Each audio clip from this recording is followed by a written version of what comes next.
Una akong binanatan, di ba? Pinalalabas, binanatan ko. Wala, until na wala siya mailabas na ebidensya niya. Eh, ako, hindi ko siya inaano. Kita mo, nanahimik ako ilang araw na ano. O ngayon, bakit tahimik ka?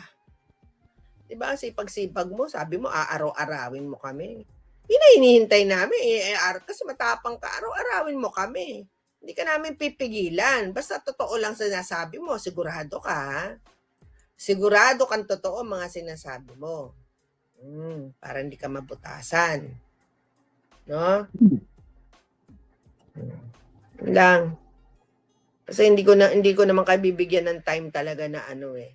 Yung mga nakikisaw-saw lang ang buisit na buisit ako. Na para bang, akala mo sila yung magagaling at malilinis.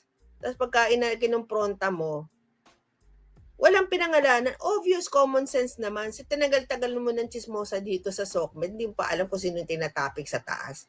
Lahat nga ng mga dami dun sa baba, ultimo si Dapek nagko-comment na ako yung ano, tapos de-deny ka pa. Ganun, walang ganun.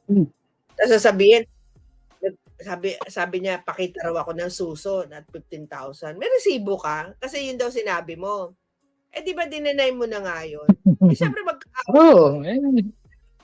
pero yung Siyempre, isa dyan, nagdadwell nga sila dun sa ano eh. o di ba dahil nang nag-snatch daw ng cellphone yung asawa, pati yung asawa nadamay na. Yung real talk yun. Hindi ko ito chinichismis dahil ito yung napanood ko at narinig ko at magkaibigan pa kami ni Inday noon yung sinasabi niya yan. Oh, di ba? O sino, sabihin nyo, kain tae. Eh kayo nga dyan, halo-halo yung kain yung tae nyo eh. At least dito, isa lang nga kinain namin tae.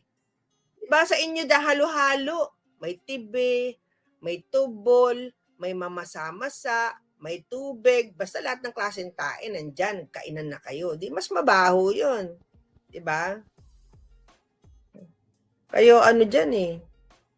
Mahilig kayong sumausa pagka kayo sinasabi. At di pa pala nalimutan. Ako nga, hindi ko na maalala yung sinabi ko daw na sampid lang daw siya sa ano, sa UTW.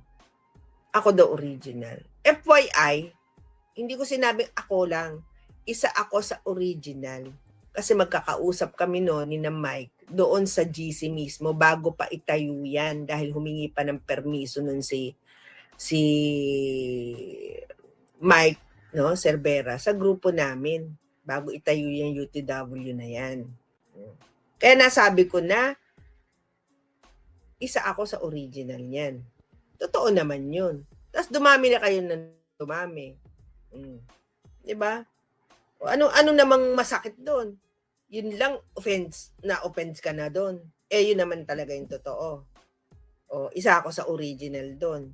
Hindi na lang ako naging active kasi hindi pa ako sanay mag-uwak at akit noon, nahihiya-hiya pa ako. Hindi pa ako yung balahurang ganito. Hindi pa, wala pang ganun. Parang akit lang ako minsan doon, pinapakanta nila ako, ganun lang. Pero yung babuyan na ganito, wala. Tapos dinamdam